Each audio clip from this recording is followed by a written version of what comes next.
What to do if you have so many ideas and so many things that you have to make sure are explained that you don't know where to even start from.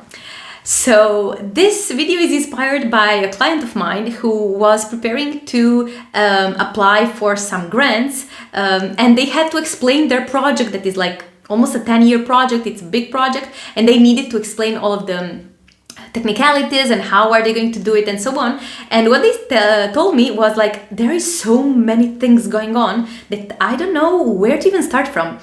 And what I told them is like, okay, just start from the beginning and allow yourself to accept that your first draft is not going to be good.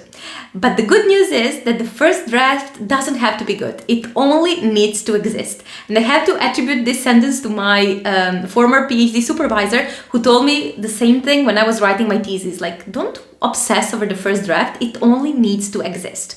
But back to the topic. How do we filter out all of those things? And this is something that I feel happens a lot to STEM professionals, because we are obsessed with optimization. We are always like, we have this perfectionism almost inherently put into us through university, PhD or whatever, because we are always making sure that the protocol is optimized, it's better, it's working faster, and so on. So we are so used to this criteria that we put this unnecessary, I would say, burden on ourselves to expect that the first drafts, or the first draft of the presentation, or first draft of your speech, or the first draft or of your progress report or grant proposal is going to be perfect. So how do we start from?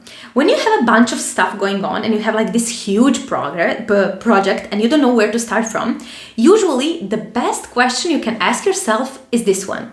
What do I want those people to know? For example, who are those people? Your audience. If you are submitting a grant proposal, probably the people who are going to evaluate whether they are going to give you money or not. If you are doing a progress report for your promotion, those are probably your manager and the team lead and so on.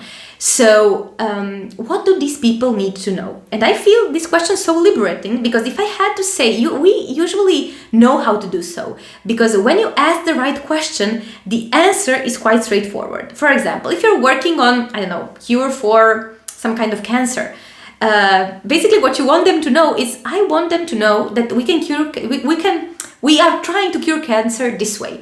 So this is something very empowering, because just answering this super simple question already gives you a line of thought, already gives you a framework that you can construct and build upon.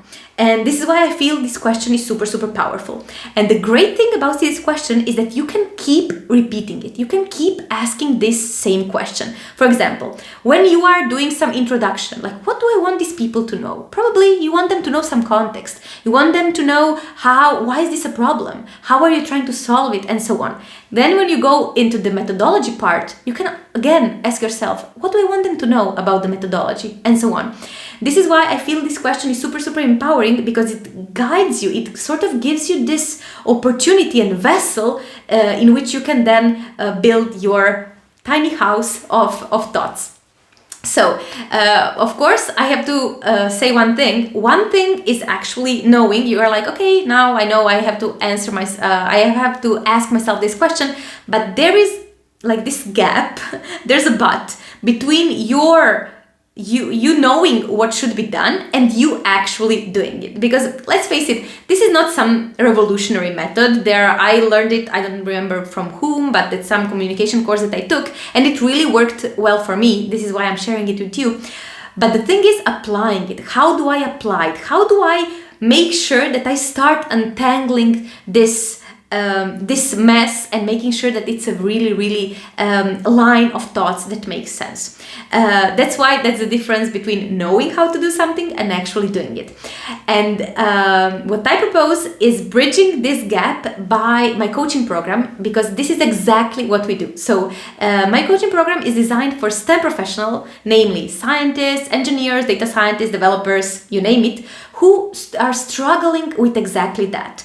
Who are struggling with communication skills, but on a deeper level, like with these specific things. Like I have so many things going on, so much data, and often it feels like a random mess. I don't know where to start from.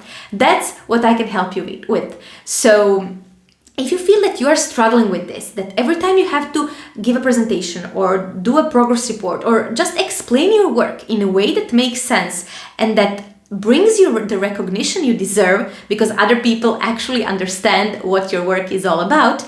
If you struggle with this, I invite you to join my coaching program, and specifically I will leave a link down below in the description where you can schedule a completely free discovery call where we can talk about exactly that, like your specific struggles, your specific challenges that you're facing right now. What is it that you are struggling with the most and how I can help you with that. We will also see if we're a good fit to work together and see if this would be something that is suitable for you right now in your career. So I hope that you will find this video useful. You can always go back and refer to the question of what do I want them to know. And yeah, see you next time in another video. Bye bye.